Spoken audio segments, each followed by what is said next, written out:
Hello বন্ধুরা, আসসালামু আলাইকুম। আজকে আমি আবার আপনাদের জন্য নতুন ভিডিও নিয়ে আসছি।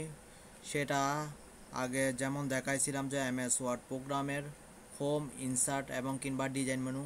আজকে আমি আপনাদেরকে দেখাবো কি এভাবে পেজ লেআউটে কাজ করতে হয় আর লেআউটের মধ্যে কি কি আছে সেটা আপনাদের মাঝে আমি দেখাবো। তাহলে আমি দেরি না করে লেআউট পেজে চলে যাই। তাহলে আমার এখানে লেআউটের মধ্যে অনেকগুলো মেনু দেখা যাচ্ছে, দেখেন। তো margin, orientation, size, column, break, line number, hypertension, অনেকগুলো লেফট, ইন্ডেন্ট, প্যারাগ্রাফ, সব অ্যারেঞ্জ, অনেক সবগুলো দেখা যাচ্ছে। তাইলে আমি কিভাবে কাজগুলো করতে পারবো সেগুলো আমি আজকে দেখব। তাইলে দেখে প্রথমে আছে কি মার্জিন। মার্জিনের কাজ কি? আমরা কোনো একটা পেজের লেখার মধ্যে কি মার্জিন সেট করা, যেমন এখানে আপনি চাইলে কি পেজের মধ্যে কি মার্জিন সেট করতে হবে। ধরেন আমি এখান থেকে মার্জিন থেকে সাইজ নিতে পারি, যেমন এটা হচ্ছে আমাদের নর্মাল সাইজ। এরপর আরও অনেক সাইজ আছে। এক এরপর হচ্ছে ন্যারো। ন্যারো দিলে দেখেন কিভাবে দেখা যায়। এরপর হচ্ছে মডারেট, কেমন দেখাচ্ছে। তারপর এরপর হচ্ছে হোয়াইট দিলে কেমন দেখাচ্ছে দেখেন। মানে আমার সাইজের পেজের সাইজটা ভিন্ন ভিন্ন দেখাচ্ছে কথাই। এরপর আমি ওরিয়েন্টেশন দেখাচ্ছে। টেশন মধ্যে আমরা কি পেজটা কিভাবে রাখতে পারি সেটা কি প্রুটের মধ্যে, ল্যান্ডস্কেপের মধ্যে। প্রুটের মধ্যে কি বোঝাচ্ছে প্রুটেড, আমি একটু গুগলে গিয়ে দেখাই।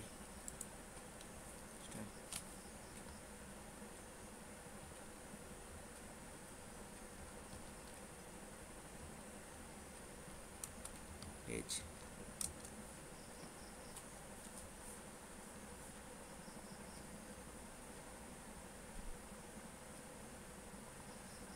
আমার পেজটা একটু লোড হতে সময় লাগতেছে, তাইলে আসবে।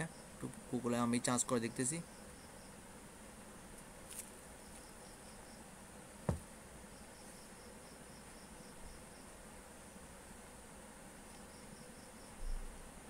এই যে দেখেন, এটা হচ্ছে প্রুটেড মোড, যেটা লম্বালম্বি থাকে।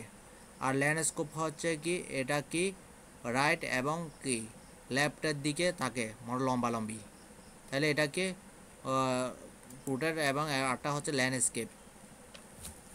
আমি এখানে দেওয়া আছে নমুনা প্রুটেড এবং ল্যান্ডস্কেপের নমুনা।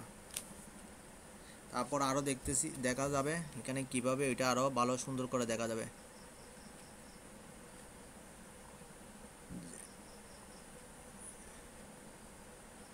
যেমন দেখেন, এটা হচ্ছে প্রুটেড মোড। যেমন আমাদের সাইজটা কি A4 হতে পারে, কিংবা ওই লেটার হতে পারে, লিগ্যাল হতে পারে। এগুলো হচ্ছে কি প্রুটেড মোডে থাকে। আর যদি লেফট অ্যান্ড রাইটে থাকে, এটা হচ্ছে ল্যান্ডস্কেপ।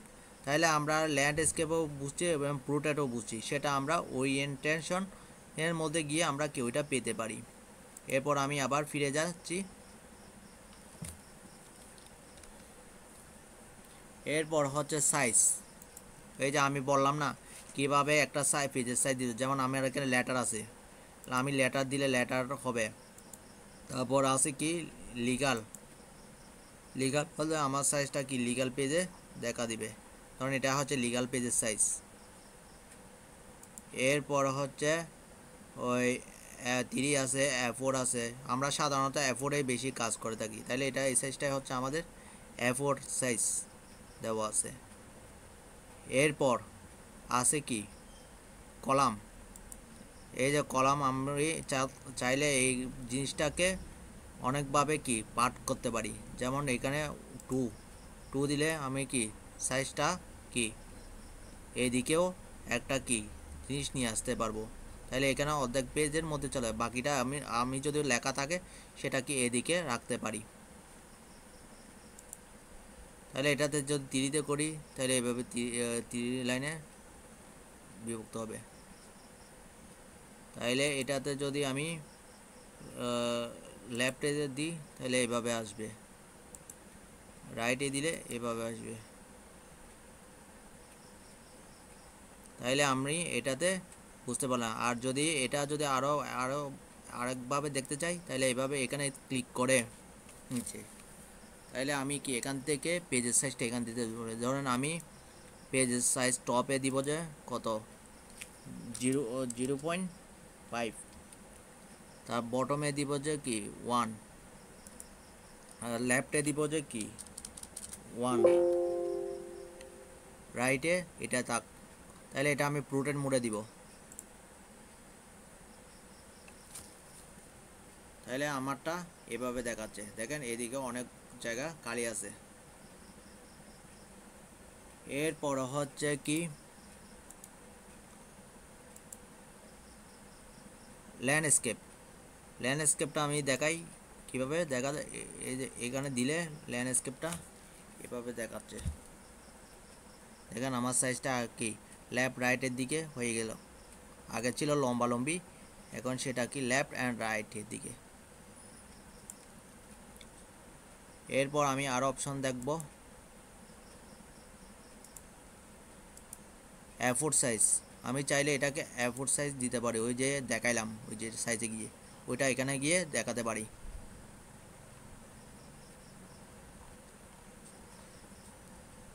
এরপর এটা গেল। এরপর আসতেছে কি ব্রেক। ব্রেকের মধ্যে আমরা কি পেজের মধ্যে অনেক ধরনের ব্রেক দিতে পারি। যেমন ধরেন এটা দিলে কি হয় দেখেন, এই দেখেন আমার পেজের মধ্যে একটা কি পেজ ভিত্তিক ব্রেক হয়ে গেল।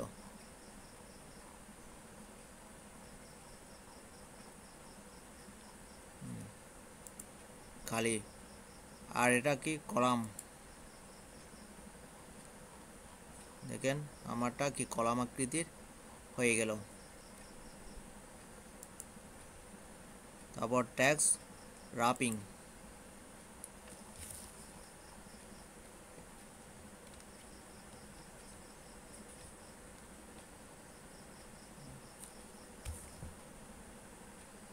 এরপর আর কি আছে, নেক্সট পেজ। নেক্সট পেজ দিলে এটা নেক্সট পেজে চলে গেল।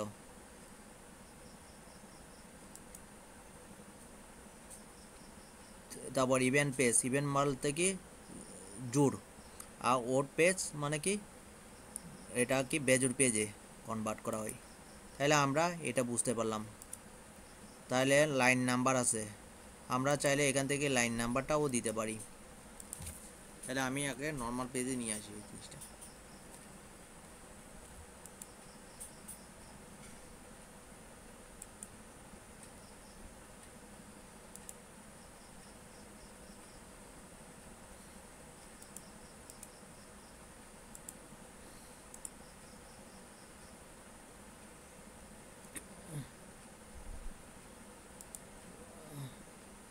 দেখি কন্টিনিউতে দিলে এই দেখেন আমার না প্রত্যেক পেজের লাইনের সাথে একটা একটা কি নাম্বার যুক্ত হয়ে গেছে।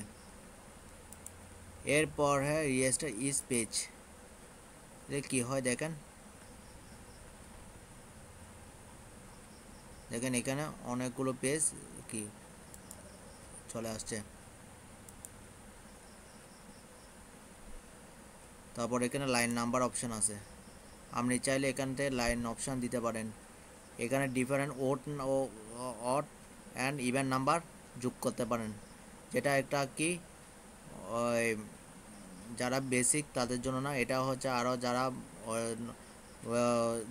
নর্মাল ভিত্তিক কাজ বলেন, ধরেন ওই আমরা কোনো আমাদের কোনো তথ্য পাঠাতে গেলে এই কাজগুলো আমাদের প্রয়োজন। যেমন আমাদের দেখে ওর পেজটা ওই যেমন বিজুর পেজটা আমাদের প্রয়োজন, তাহলে আমরা এখান থেকে বিজুর পেজ কিংবা জুর পেজ সিলেক্ট করে আমরা এই কাজগুলো করে ফেলতে পারি। সেটা গেল, এটা লাগবে না।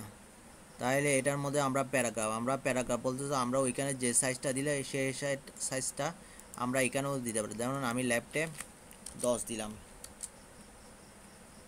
কারণ আগে এটা সিলেক্ট করে নিব এই জিনিসটা।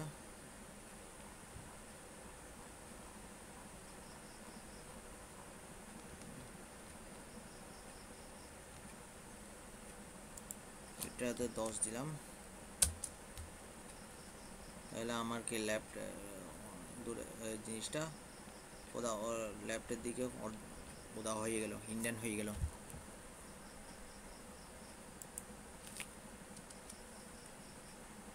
এটা আমি চাইলে কি রাইটও দিতে পারি। ধরুন আমি এখানে মাছ দিলাম, এই দেখেন আমার এটা কি 5 দিলছে বিদায় এটা আমার শো করতেছে, ওইটাকে উদা হয়ে গেছে প্রথমে। তাইলে আমি এটা বুঝলাম এটা লেফটের দিকে চলে গেছে। এরপর আমি চাইলে রাইটেও কিন্তু সেভাবে দিতে পারি। ধরুন আমি 2 দিব, তাহলে 2 হলো এইভাবে।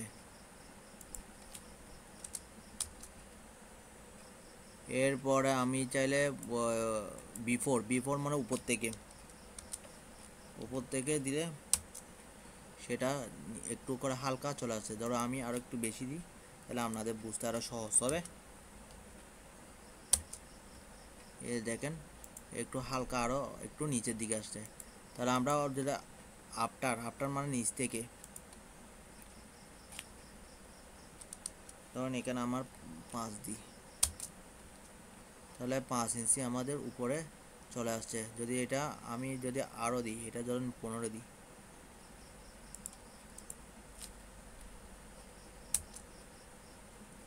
এখানে 15 সাইজ উপরে চলে আসছে। তাহলে আমরা এটা বুঝলাম। তাহলে এটা হচ্ছে পুরোটাই হচ্ছে প্যারাগ্রাফের কাজ। এখন এই জিনিসগুলো হাইড করা আছে, তাহলে আমি এগুলো কেমনে এনাবল করব, তাহলে আমি এটা একটু দেখব। তাহলে আমি এখানে এই লেখাগুলো একটু নিচের দিকে নিয়ে যাই। তারপর আমি একটা ইমেজ নিয়ে আসি, ধরেন ইমেজ কিংবা একটা বক্স নিয়ে আসি, ধরেন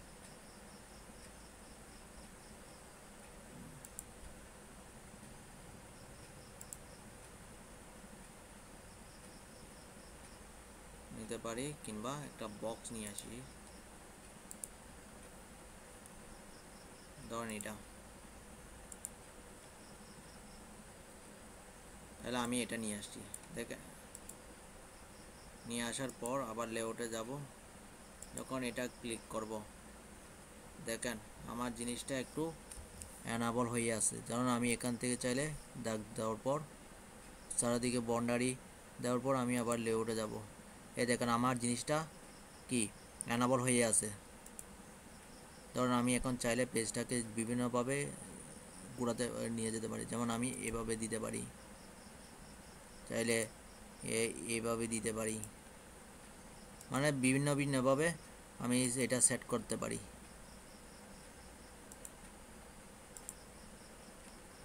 কারণ এটা আমার পেজের মাঝখানে চলে আসলো।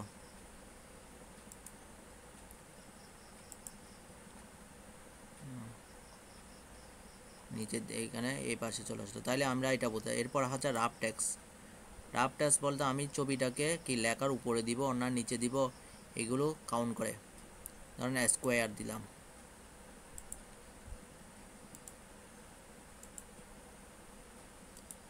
তাইলে যেন আমি ছবিটা এইদিকে নিয়ে আসি একটু, তাইলে আমরা একটু বুঝতে পারবো। যেমন বিহাইন্ড টেক্সট দিছি, সেটা এখন নিচের দিকে চলে আসছে, লেখাটা উপরে, ছবিটা নিচে। এরপর হচ্ছে টপ টু অ্যান্ড বটম, এই দেখেন এটা কিভাবে চলে আসলো। এর নিচে একটা নিচে টপ থেকে কি বটমে চলে আসছে, টপ অ্যান্ড বটম। তারপর হচ্ছে থ্রুটটা কীভাবে হয় দেখেন, এই জায়গায় লেখার মাঝখানে বরাবর এটা চলে আসছে।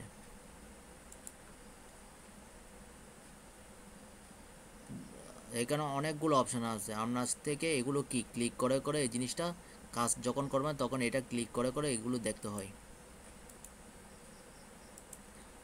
তারপরে ব্রিং টু ফরওয়ার্ড দিতে পারেন।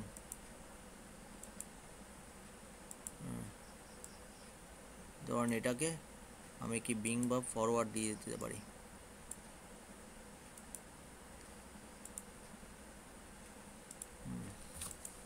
ধরুন আমি আগের জায়গায় নিয়ে আসতেছি। এরপর কি সেন্ড ফরওয়ার্ড দিলে সেন্ড টু ব্যাক চলে যাবে। ব্যাকওয়ার্ডে দিলে ব্যাকওয়ার্ড হয়ে যাবে। এই যে দেখেন কীভাবে লেখাটা কীভাবে যাচ্ছে দেখেন।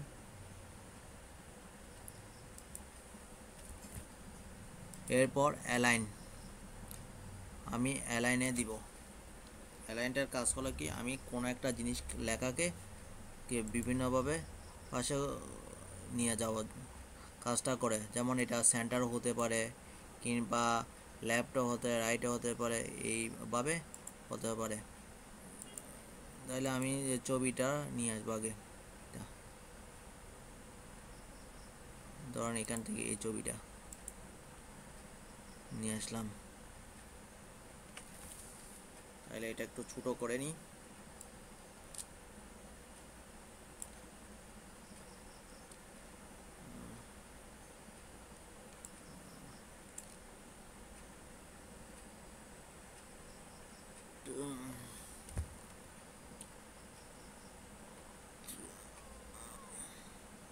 তাহলে এটা ছোটো করা হয়ে গেছে। এখন এটাকে আমি অ্যালাইন দিব।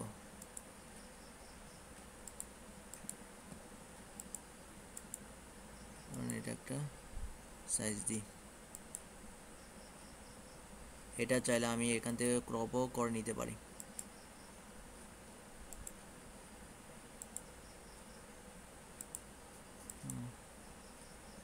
এখানে যেমন ছবিটাকে ঘোরাতে পারি, এই দেখেন এটা ছবিটা 90 ডিগ্রি অ্যাঙ্গেলে ঘোরাতে পারতেছি, হরিজন্টাল মোড়ে করতে পারতেছি। তাহলে এভাবে আমাদের কাজটা করতে হয়। তাহলে আজকে আমি দেখালাম কিভাবে লেআউটে পেজ লেআউটের কাজে এই মেনুগুলো ব্যবহার করতে হয়। তাহলে পরবর্তী ভিডিও দেখার জন্য অবশ্যই আমাদের পাশে থাকবেন, আর আমাদের চ্যানেলটাকে সবসময় সাবস্ক্রাইব করে রাখবেন, যাতে আমাদের নতুন ভিডিও আসলে সেটা আপনাদেরকে দেখাতে পারি। থ্যাংক ইউ সবাইকে।